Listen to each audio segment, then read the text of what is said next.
I pressed the silver remote, and in one terrifying second, everything changed. The doors of the multimillion-dollar hall slammed shut with a boom that echoed like thunder. My entire family, every aunt, uncle, cousin, all the people who had laughed at me, mocked me, called me a beggar, turned toward me with wide, confused eyes. Before anyone could speak, the roof above them shifted, split apart, and slowly opened like the wings of a giant metal beast. Cold, heavy rain poured straight down into the hall. Screams. Shouts. Everybody scrambling, slipping, running for shelter that no longer existed. And I stood there dripping wet, shaking with anger and with power, watching the same people who threw me out into the storm now drown in the same rain they used to humiliate me.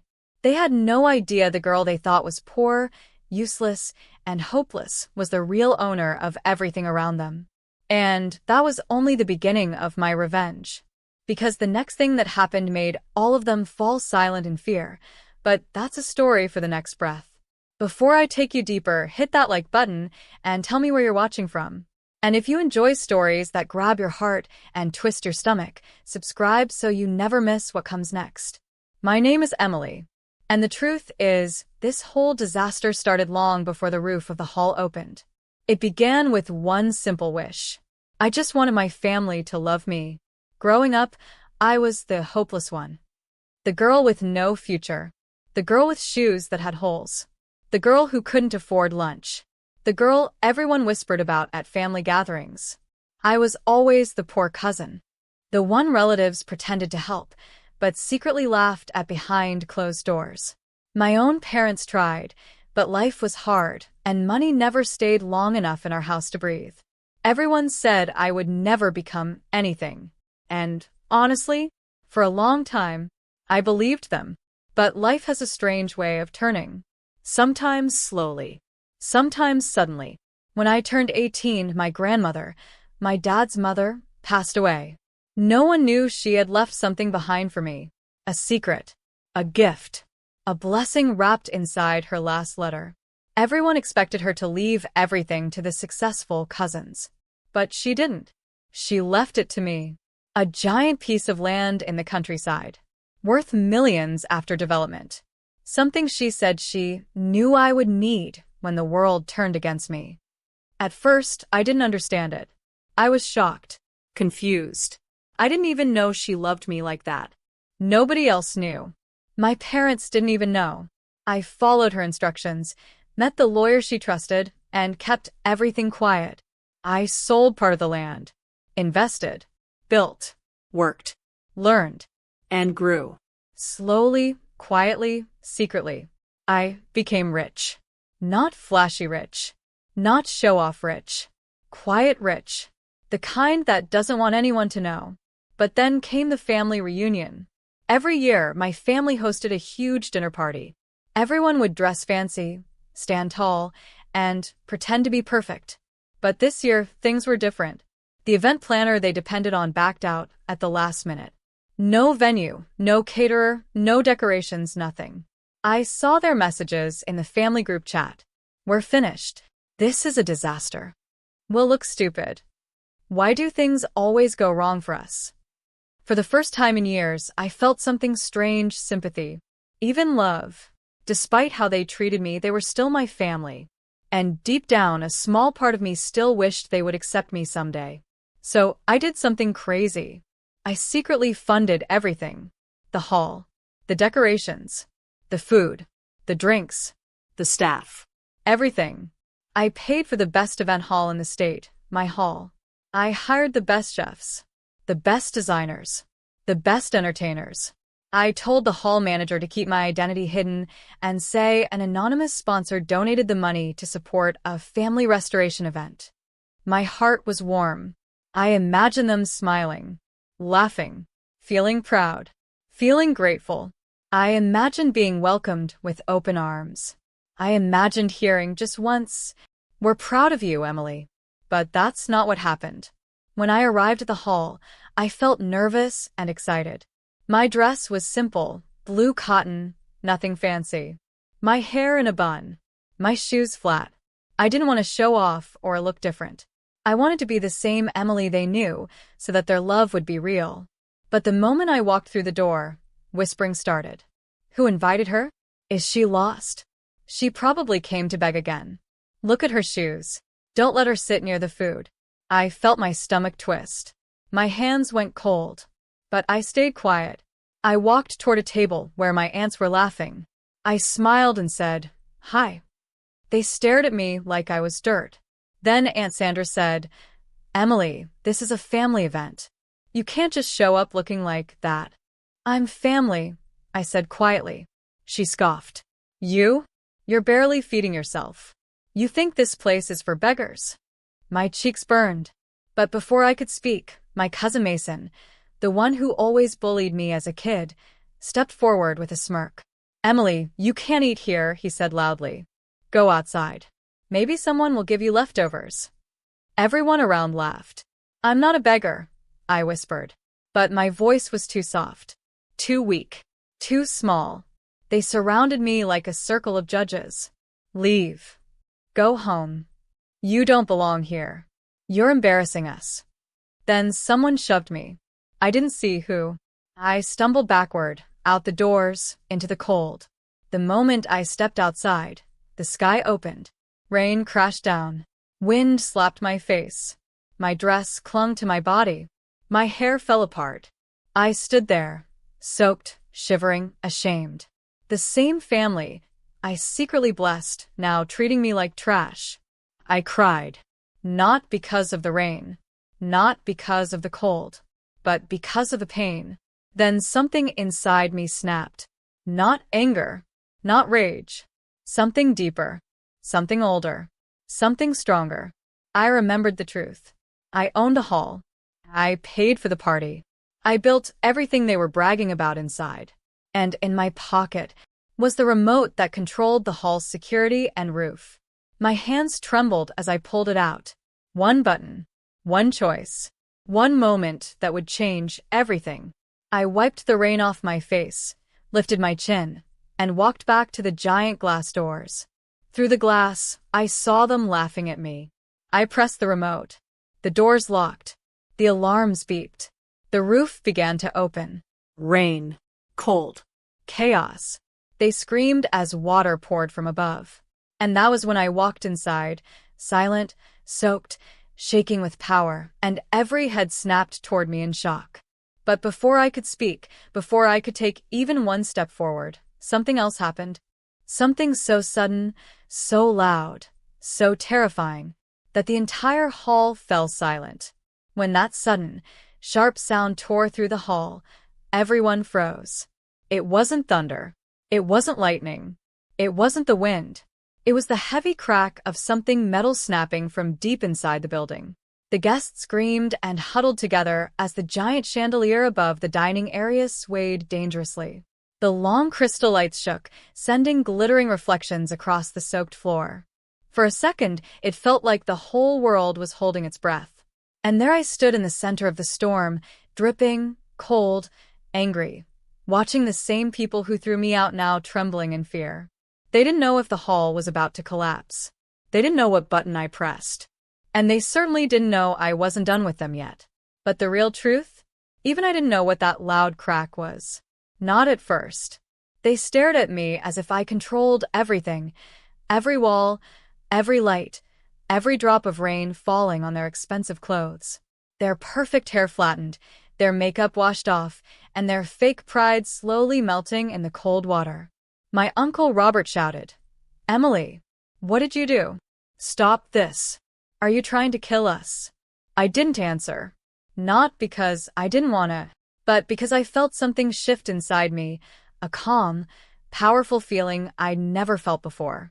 For the first time in my life, they were scared of me. But I wasn't scared of them. The rain continued pouring through the open roof, soaking everyone. Water flooded the tables, the decorations, the cake, everything. They ran around like confused chickens, trying to hide under any corner of the hall that wasn't already dripping. My cousin Mason slipped and fell face first into a puddle. When he looked up at me, water dripping from his eyelashes, he glared. "This is your fault, Emily. If you don't stop this, I swear." "Or what?" I asked softly. He froze. My voice didn't even sound like mine anymore. It sounded different, stronger, steady, like I finally stopped apologizing for existing. But before I could say anything else, another loud crack echoed. This one was louder, deeper. Everyone screamed again and looked up. The chandelier shook harder than before. Aunt Sandra grabbed her head. Emily, you're going to bring this whole place down. I ignored her and turned toward the entrance control panel. The remote had only one job, to activate emergency protocol. But that second sound? That wasn't me. Something was wrong with the building. And suddenly, fear crept up my spine. Not for them. For me. I didn't want to die here. Not with these people. Not on a night that was supposed to teach them a lesson, not end my life. I had to think fast. The rain hammered down. The lights flickered. The air smelled like wet wood and metal. My heart raced, but I walked toward the center of the hall, slowly, like I owned the entire storm. Everyone watched me. Everyone trembled. Everyone waited for what I would say. And for the first time in years, they were finally listening. I opened my mouth. And that was when the hall went black. A complete power outage. Total darkness. Screams exploded from every corner. People pushed each other, slipped, cried, called out names. Chairs toppled over. Glass broke. Feet splashed in puddles. Someone grabbed my arm in the dark, but I yanked away. My breath hitched.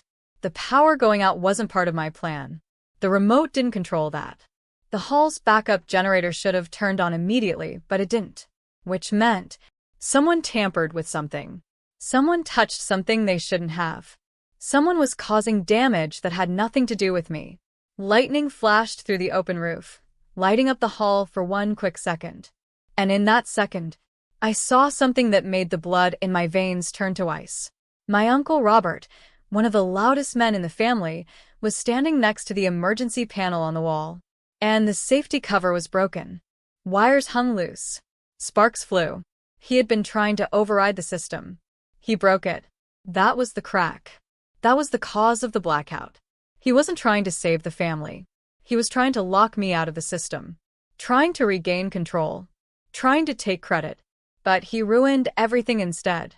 Then the lights flickered again, weak, struggling, dying, but enough for everyone to see me standing alone in the middle. And for Uncle Robert to see that I caught him. His face twisted. He looked angry, but also scared. He whispered, "Emily, don't you dare say a word." And just like that, the old Emily, the quiet, shy, broken girl, wanted to come back. But she didn't, because I wasn't that girl anymore. The lights flickered again, and this time, the chandelier swayed so hard it looked like it might fall. People screamed and scattered. I pointed at Uncle Robert and shouted. He broke the system. He shut off the generator. Every head turned. Uncle Robert stuttered. That's a lie. She's lying. She's trying to blame me. But the sparks behind him told the truth. Someone yelled, "Robert, what did you do?" Another shouted, "Are you crazy?" Someone else added, "We could all die." Chaos exploded again. And as the hall shook with panic and more water poured in, Uncle Robert made one huge mistake. He ran. He tried to escape through the side exit. He pushed past drenched people, his shoes slipping on the flooded floor. He yanked the door. It didn't open. Then he realized I had locked everything. He turned toward me with pure hatred in his eyes. "You little witch," he hissed. "Open this door right now." I walked toward him, slow and steady, water splashing under my feet. "Or what?" I repeated softly. He swallowed hard. Everyone watched us. Everyone was silent. Everyone was waiting for what I would do next. I stepped closer, lifted the dripping remote, and before I could speak, the loudest sound of the night exploded from above. The chandelier's main chain snapped, and the giant glowing structure dropped straight toward the crowd. The giant chandelier fell so fast that for a split second, all I saw was a blur of gold, glass, and light cutting through the air. People screamed so loud the whole hall shook with their voices. Some dove to the floor. Some pushed others. Some froze in fear. My heart jumped into my throat. I didn't want anyone to die. Revenge was one thing, but death, no. That wasn't me. The chandelier crashed into the center of the hall with a bone-shaking boom. Glass exploded everywhere like fireworks. Sparkling shards rained across the room. The tables cracked under the impact.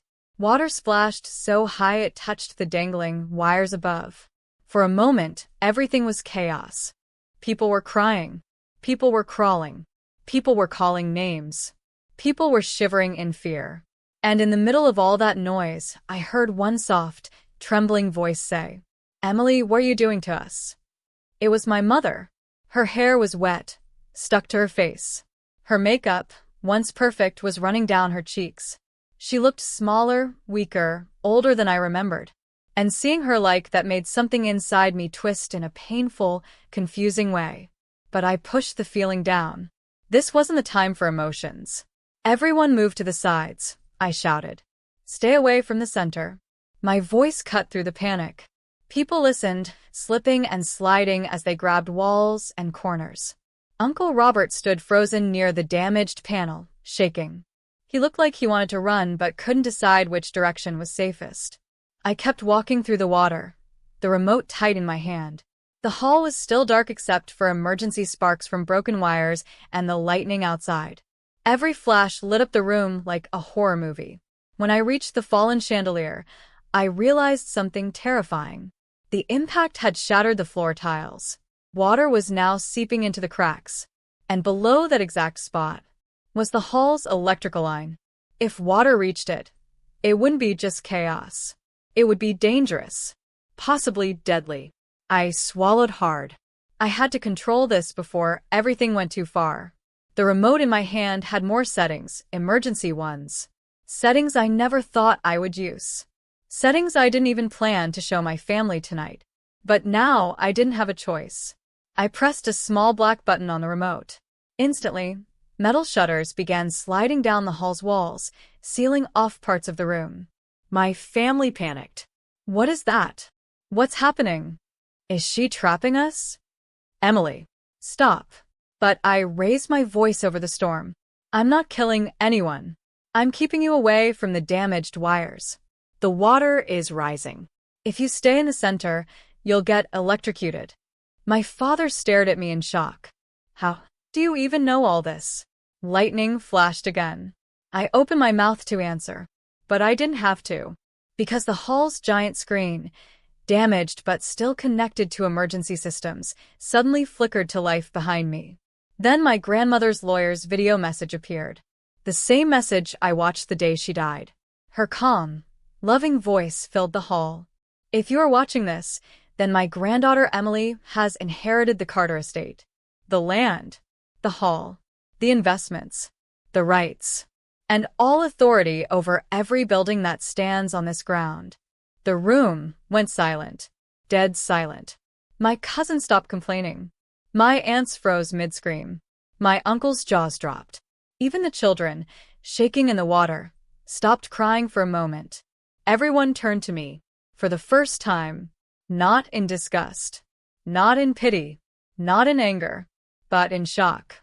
My grandmother's voice continued, "Because she is the only one who kept her heart pure. The only one who knows what it means to love without being loved back. I give all of it to Emily Carter. May she use it with wisdom, strength, and justice." The video ended, and all eyes locked on me. Aunt Sandra slowly whispered, You own this place?" Mason, drenched and shaking, stuttered, "Teach, that can't be true." My father whispered, "Emily, why didn't you tell us?" "Because you never asked. Because none of you cared enough to see me. Because you all only saw the poor girl I used to be. Because you threw me out in the rain." The words sat on my tongue, burning like fire. But I didn't speak yet. I let the silence do the talking. Then something unexpected happened. Uncle Robert, who had been quiet this whole time, stepped forward. His face twisted with anger, not fear. He clenched his fists. "So what?" he spat. "You think owning this place gives you the right to embarrass us? You think you can do whatever you want now? You think you're better than us because of some dead woman's money?" I stared at him. Everyone else backed away from him. He stepped closer to me, water splashing with every angry step. You are still the same little nobody who used to beg for coins outside our houses. A chill crawled down my spine, but not from fear. He wasn't finished. You may own the hall, he growled, but you will never own this family. Something in me snapped. Something deep and old and angry. I stepped closer, so close I could hear the rain hitting his skin. You're right, I whispered. I don't own the family, but I own the land your house is sitting on. His eyes widened. The hall gasped. I continued. I own the business that pays your bills. I own the property your wife's store uses. I own the land your son's school uses. And you know what else? I leaned in, lowered my voice, and said, You should never have thrown me out. He raised his hand like he wanted to slap me. But before he could, the floor beneath him cracked from the water pressure. He fell through, half his body dropping into the opening, screaming as water rushed past him. People shouted in panic. Kids screamed. Aunt Sandra fainted. My mother cried out. I ran toward the hole, without thinking. My mind screamed one thing. If he falls all the way through, he might die. I reached out my hand. He reached back, terrified. Our fingers almost touched, and right then, something in the darkness beneath him moved. A shadow, a shape, a sound like metal grinding. Then a long, sharp pipe shot upward from the broken floor, aimed straight at Uncle Robert's chest. I stood in the center of the grand hall, my heart beating like a drum in my ears as everyone stared at me in pure confusion, fear, and regret. Uncle Robert's voice still hung in the air, broken and cracked after he shouted, The system is gone. You destroyed everything. You foolish girl. But now they all knew the truth. They had thrown me out. They had called me a beggar. They had blamed me for a sabotage I had spent years preventing. And yet, here I was, standing tall, calm, almost cold, after fixing the damage nobody else understood. The hall lights flickered once, twice, and then glowed back to life in colors more beautiful than before. The monitors rebooted. The security locks reset. The automated stage returned to its perfect alignment. Everything breathed again, like the building had just woken from a deep sleep. Gasps echoed around me. Emily, how did you do that? Someone whispered. I didn't answer. Instead, I lifted the small black remote again. Everyone's eyes widened. Even Aunt Linda grabbed Uncle Robert's arm like I was holding a weapon. You wait, don't press it. Don't touch anything else. Uncle Robert cried out, shaking. But I pressed it. One soft click. A deep, smooth hum filled the room. Then, with a gentle mechanical sigh, the massive roof above us, one of my proudest inventions, began to slide and fold like giant metal petals closing. Sunlight had been pouring in seconds earlier, but now it slowly dimmed. The automatic roof sealed itself back into place, covering the hall in a safe, controlled shade. No chaos. No sparks. No system failure. Just perfect, quiet obedience. The hall recognized its master. Me. People who called me useless, poor, unwanted, now stared at me as if I had turned into someone else entirely. But the truth was simple. I hadn't changed. I just stopped hiding. Uncle Robert's lips trembled. Emily, this building, this tech, this entire place, you built all this? Yes, I said softly, almost kindly. I built everything you thought I destroyed. Aunt Linda gulped. But we didn't know. You came in looking. Like a beggar? I finished for her. I know. Their shame soaked the room like heavy rain. Cousin Megan, who had laughed loudest when they tossed me out, now stared at the floor, unable to meet my eyes. Nobody spoke. Nobody moved. And when silence became too painful to breathe in, I said the one truth they had all ignored for years. You threw me out of a hall I designed because you thought I didn't look rich enough to belong. My voice didn't shake. Theirs did. We made a mistake, Megan whispered. You made many, I replied. A long, long pause stretched between us. Then Uncle Robert cleared his throat, broken and tiny. Can we please go home? He asked. Not because the day was over. Not because the event had ended. but because humiliation was pushing them out the door like a strong wind. They couldn't stand another second in the hall they mocked me in, the hall they ruined, the hall I rebuilt before their eyes. I nodded once. And just like that, they shuffled out, heads down, whispers tight, regret dripping off their clothes like water. When we reached the parking lot, Aunt Linda finally whispered the words she had never said to me in her life. "I'm sorry, Emily. Truly sorry." I didn't answer. I simply unlocked my car, stepped in, and let the silence swallow them whole. They drove away in shame. I drove away in power. And deep in their hearts, every single one of them knew they hadn't just misjudged me. They had thrown away the best thing that ever belonged to this family.